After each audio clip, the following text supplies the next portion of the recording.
Shalom, selamat pagi. Sate pagi hari ini bertemakan menikmati kebetulan hidup. Adapun firman Tuhan terambil dari 1 Tawarikh pasal 4 ayat 10 sampai dengan 11. Yabes berseru kepada Allah Israel, katanya, kiranya engkau memberkati aku berlimpah-limpah dan memperluas daerahku, dan kiranya tanganmu menyertai aku dan melindungi aku daripada malapetaka, sehingga kesakitan tidak menimpa aku. Dan Allah mengabulkan permintaannya itu.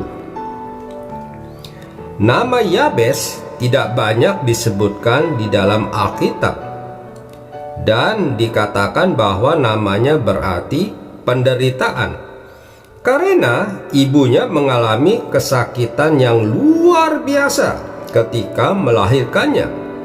Namun demikian, Yabes tidak duduk diam dan menerima keadaan, melainkan berseru kepada Tuhan agar mengubah destiny kehidupannya, sehingga kesakitan tidak akan menjadi cerita kehidupannya. Sebaliknya, berkat yang melimpah, kekuasaan, perlindungan, dan penyertaan Tuhan menjadi bagian terindah kehidupannya. Dan dikatakan Allah mengabulkan permintaannya itu. Kisah hidup Yabes memberikan sebuah kebenaran bahwa ada banyak hal yang terbaik dapat terjadi di dalam kehidupan kita yang akan membawa cerita kehidupan kita di balik arah jika kita tahu bagaimana berseru kepada Tuhan. Don Hayes menuliskan, "All I know is that when I pray, coincidences happen, and when I don't pray, they don't happen." Artinya, sepanjang pengetahuan saya adalah ketika saya berdoa, maka ada banyak kebetulan-kebetulan terjadi. Dan jika saya tidak berdoa, maka kebetulan-kebetulan tersebut tidak terjadi.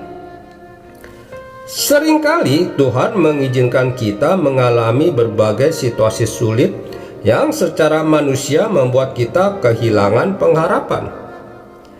Yabes tidak dapat berpikir tentang satu potensi apapun untuk mengubah penderitaan kehidupan menjadi sebuah kehidupan yang penuh berkat selain terfokus pada kekuatan dan kemahakuasaan Tuhan di dalam hidupnya.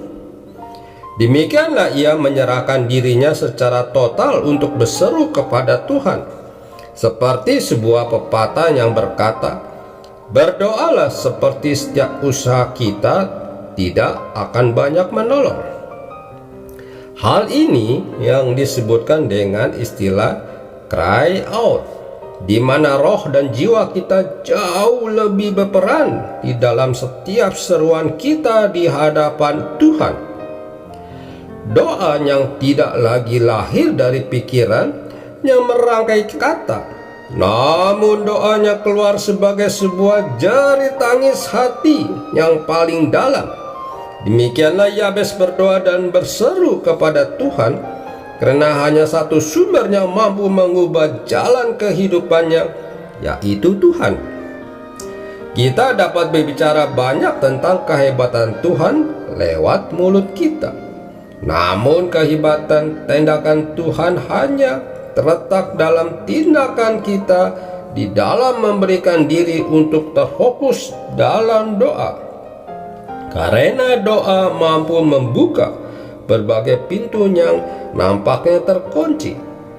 Doa juga dapat mengubah segala sesuatu di dalam kehidupan kita, sehingga mengubah destiny kehidupan ini. Demikianlah kesaksian yang hebat dalam hidup kita hanya terletak dalam kesungguhan diri kita memberi diri untuk berdoa. Apapun situasi dan penderitaan kehidupan yang dihadapi, kita memiliki Tuhan yang mendengarkan telinganya kepada setiap seruan doa kita, sehingga kepada kita pun dikatakan Tuhan mengabulkan permintaan doanya. Ingatlah, doa membuat kita tidak pernah kekurangan pernyataan kasih Tuhan.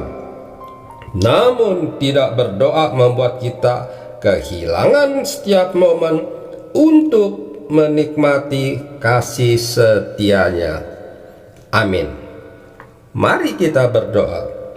Bapa Surgawi, aku rindu terus terhubung denganmu dalam doa pribadiku, sehingga terbuka bagiku pintu berkat-Mu yang akan mengubah jalan hidupku. Di dalam nama Tuhan Yesus, aku berdoa. Amin.